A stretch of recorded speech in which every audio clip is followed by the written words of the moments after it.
Hello, good morning students. How are you? I take your civics textbook first chapter power sharing.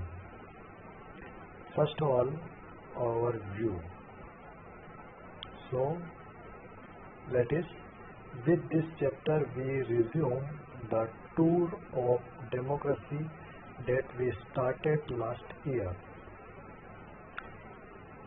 यह chapter उस tour के साथ शुरू करेंगे हम जो लास्ट ईयर हम देख करके आए या जिसको हम छोड़ के आए. We noted last year that in a democracy all power does not rest with any organ of government. पिछले साल हमने देखा कि डेमोक्रेसी का जो पावर है वो कभी रुकता नहीं है पर्टिकुलर किसी भी क्षेत्र में, ये खास करके गवर्नमेंट का. And accident sharing of power among legislature, executive and judiciary is very important to the design of democracy. Democracy को इस प्रकार से डिजाइन किया गया है जिसमें पावर शेयरिंग किया गया है. वो आपका लेजिस्लेचर, एक्जीक्यूटिव और जुडिशरी, आपका विधानसभा, आपका राज्यसभा, आपका विधानसभा, आपकी विधायिका और आपका न्यायिक क्षेत्र, ये तीनों पावर काफी इम्पोर्टेंट डेमोक्रेसी में माने जाते हैं. In this chapter that with next two chapter we carry this idea of power sharing forward.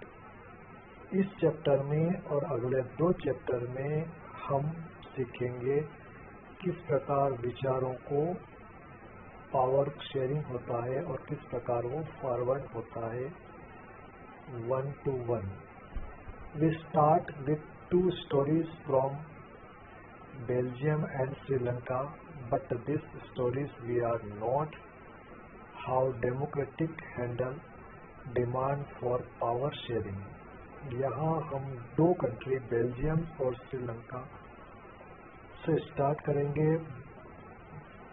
दोनों ही स्टोरीज में किस प्रकार से डेमोक्रेटिक को हैंडल किया गया, किस प्रकार वहाँ पर पावर शेयरिंग की demand day by day increase हुई है. The story yielded some general conclusions about need for power sharing in democracy. किस प्रकार से सामान्य तौर पर इस स्टोरी में डेमोक्रेसी में पावर शेयरिंग बताया गया है. This allows us to discuss various forms of power sharing that will be taken up in the following two chapters. तो इस प्रकार से यहाँ पर डिस्कशन करेंगे हम पावर शेयरिंग को लेकर इस चैप्टर में और अगले टू चैप्टर में. तो ये तो आपका ओवरव्यू था. अब हम एक एक करके इसको समझने का कोशिश करते हैं. तो स्टोरी में बेल्जियम और श्रीलंका को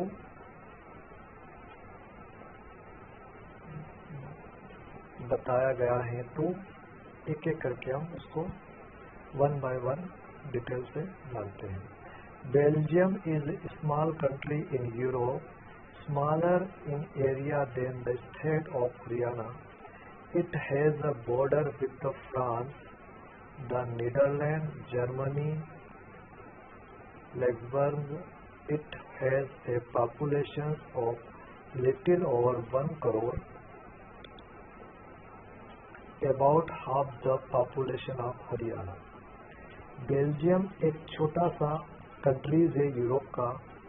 उसका एरिया हमारे स्टेट हरियाणा से भी या हरियाणा जितना ही बड़ा है, बट उसकी जो है उतना ही बड़ा है. और इस कंट्रीज की बॉर्डर जो है वो फ्रांस नीदरलैंड, जर्मनी, लग्जमबर्ग जैसे देशों से जुड़ी हुई है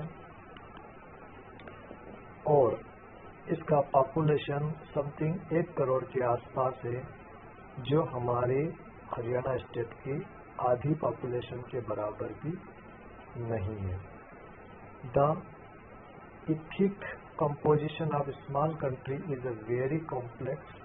Of the country is a total population, 59% live in Flemish regions and speak Dutch language.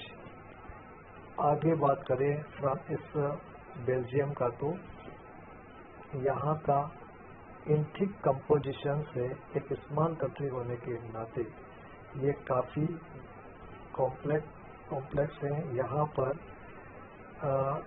यहाँ की 59% पॉपुलेशन फ्लेमिश पर्टिकुलर एरिया में रहती है और डच लैंग्वेज यूज करती है।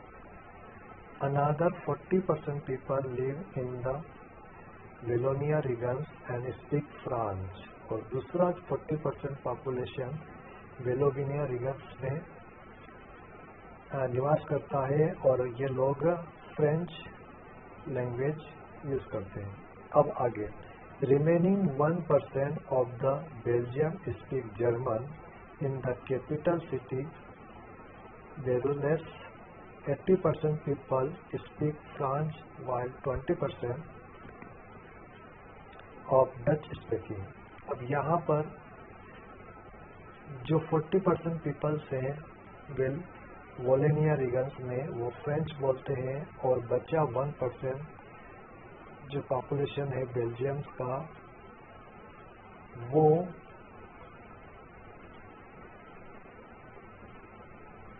जर्मन लैंग्वेज यूज करते हैं, और इसकी राजधानी बेरुलेस है। तो एक तरफ 80% पीपल फ्रेंच बोलते हैं, 20% लोग डच बोलते हैं। Then the minority French speaking community has a relatively rich and powerful. This was recent by the Dutch speaking community who got the benefit of economic development. यहाँ का जो माइनॉरिटी है वो फ्रेंच स्पीकिंग या French बोलने वाली community है, और इनके रिलेटिव्स या इनकी जो रिलेटिविटी है, इनकी वास्तविकता है, वो पावरफुल है, और यह डच स्पीक कम्युनिटी का भी इनके डेवलपमेंट में, इनके इकोनॉमिक डेवलपमेंट में बेनिफिट देती है।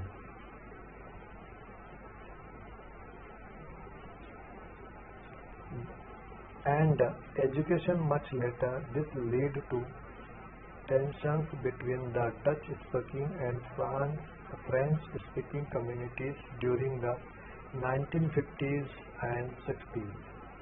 तो यहाँ पर एक तरफ 59% पॉपुलेशन फ्रेंच है, 29% डच है, 19% डच है। तो इन्हीं लैंग्वेज को लेकर यहाँ का जो एजुकेशन सिस्टम है उसमें भी कुछ प्रॉब्लम क्रिएट हुई है, खास करके 1950 और 1960s में। अब यहाँ पर क्या हुआ कि the tension between two communities was more acute in Brussels. Borderless is presented a special problem. The Dutch-speaking people constitute and majority in the country, but the minority is the capital. Actually में अब यहाँ हो रहा था इन दोनों community के बीच के बुरुलेस present में स्पेशल प्रॉब्लम बच चुकी थी, क्योंकि यहाँ की जो मेजॉरिटी है वो डच बोल रही है लेकिन जो राजधानी के लोग हैं वो फ्रेंच बोल रहे हैं। तो ये लैंग्वेज को लेकर इन दोनों कम्युनिटी में काफ़ी प्रॉब्लम क्रिएट हुई है। Next, let us compare this to the situation in another country. Sri Lanka is an island nation just a few kilometers off the southern coast of Tamil Nadu. इसके कंपेयर में अगर श्रीलंका का सिचुएशन देखें, another country का situation इसके compare में situation को अगर डील करें हम, तो अनदर कंट्री श्रीलंका जो एक आइलैंड है हमारे नेशन के कुछ ही किलोमीटर में, जो दक्षिणी समुद्री तट हमारे तमिलनाडु से कुछ ही दूरी पर है। It has about 2 crore people about the same of Haryana. और ये देश हरियाणा जितना ही बड़ा है, यहाँ की जनसंख्या 2 करोड़ है। Like other nation in south Asia region, ये भी एक साउथ एशिया का एक छोटा सा कंट्रीज है। Sri Lanka has a diverse population. The major social group are Sinhala speakers 74% and the Tamil speakers 18%. Among Tamils there are 2 subgroups, Tamil native of country. यहाँ पर भी लैंग्वेज का प्रॉब्लम क्रिएट हुआ है। इसकी जनसंख्या 2 करोड़ के आसपास है। यहाँ पर 2 मेजर सोशल ग्रुप है। एक सिन्हाला लैंग्वेज यूज करते हैं 74% और दूसरा ग्रुप जो है वो 18% है जो तमिल भाषा बोलता है। और तमिल में भी 2 सब ग्रुप है, तमिल नेटिव ऑफ कम्युनिटी। तो इस प्रकार से community and regions of Belgium, तो ये यहाँ पर हम इसको दोनों कंट्रीज को हमने देखा है। इस मैप से भी हम पता कर सकते हैं। यहाँ पर दे रखा है सबसे ऊपर ब्रुसेल्स कैपिटल रीजन्स, जो आपका लाइट कलर दे रखा है, लाइट ब्राउन, बिल्कुल रेड है वो वोलोन फ्रेंच स्पीकिंग वाला एरिया है। और फ्लेमिश या डच स्पीकिंग जो है वो येलो कलर शो कर रहा है। और जर्मन स्पीकिंग जो है वो आपका लास्ट में, ये देखिए ये यहाँ लास्ट में है। कुछ ही एरिया है जो अब ये डिफरेंट एरिया है यहाँ पर। तो इस चार्ट से हम कौन पता चला है। यहाँ पर ग्लोसरी भी दे रखी है, जिसको एक बार मैं पढ़ देता हूँ। A social division based on the shared culture, people belonging to the same ethnic group believed in their common descent because of similarity of physical type of the culture or both. They need not always have the same religions or nationality. अब यहाँ पर हम आगे चलते हैं। तो श्रीलंका में आगे क्या are called Sri Lankan Tamil 30%. The rest was forfeited come from India as a plantation worker during colonial period are called Indian Tamil. Actually में 13% जो ये तमिलियन से यहाँ पर ये उपनिवेशवाद के समय में एक वर्कर थे, प्लांटेशन का काम करते थे। पेड़ जब हमारे इंडिया में या हमारे इंडियन सब कॉन्टिनेंट में जब ब्रिटिशर्स थे तो सारे एरिया उन्हीं के अंडर में आते थे। और हमारे तमिल मजदूर भाई जो हैं वो श्रीलंका वगैरह में भी खास करके प्लेटी के प्लांट्स वगैरह लगाने के लिए काम के लिए जाते थे और ये लोग वहीं पर रह गए हैं, तो ये वो तमिलियंस हैं। As you can see from map in Sri Lanka, Tamils are connected in the north and east of country. Most of the Silala speaking people are Buddhist, while most of Tamil are Hindus or Muslim. अब यहाँ पर जो हमारे country, हमारे India के ही जाने वाले तमिल जो कम्युनिटीज है, वो अभी भी इनडायरेक्टली इंडिया से कनेक्टेड है और उनका जो लिविंग एरिया है वो श्रीलंका के नॉर्थ ईस्ट से बिलोंग करते हैं। अब यहाँ की ज़्यादा से ज़्यादा लोग सिन्हाला स्पीकिंग यूज़ करते हैं और वो बुद्धिस्ट रिलीजियस को फॉलो करते हैं। वहीं पर दूसरी ओर हमारे जो तमिल्स हैं वो हिंदू और मुस्लिम्स हैं। There are about 7% Christian who are both Tamil and Sinhala, और इसके अलावा 7% क्रिश्चियन जो हैं वो तमिल और सिन्हाला दोनों ही लैंग्वेज यूज करते हैं।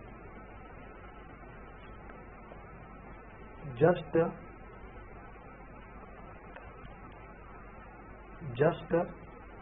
imagine what could happen in situation like Belgium,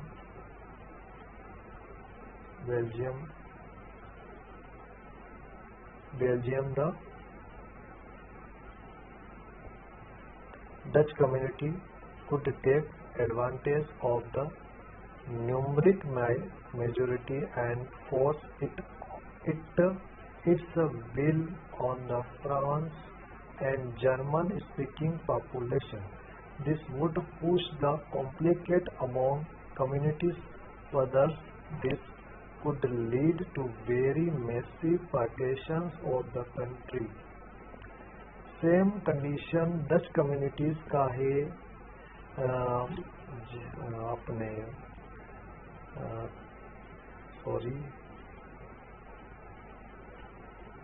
Belgium's का और जर्मन स्पीकिंग पॉपुलेशन और वहाँ की अदर कम्युनिटीज का जो सेम कंडीशन है Sri Lanka. This could lead to very massive partitions of the country, और इस प्रकार से वो एक पार्टीशन बन चुका है खास करके लैंग्वेज को लेकर। Both the side would claim control over Brussels. वहाँ पर दोनों ही कम्युनिटी अपने अपने हिसाब से उस कैपिटल को, वहाँ की capital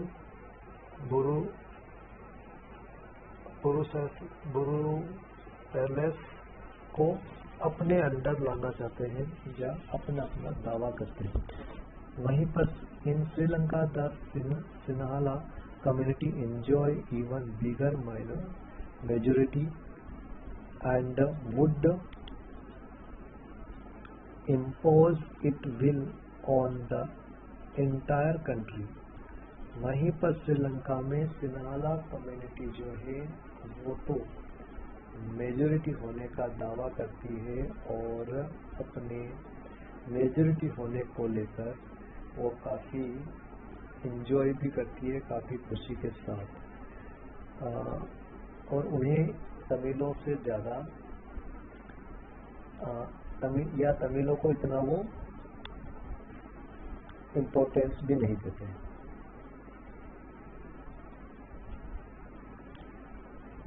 Now let us look what happened in both these countries. तो अब यहाँ पर हम देखें कि दोनों कंट्रीज में क्या हुआ होगा।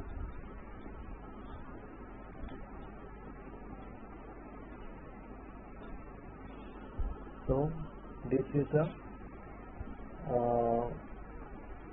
first chapter part 1 is complete. I hope you understand all matters. Next chapter on tomorrow will be continued. So thank you very much, dear students. Goodbye and best of luck. Thanks.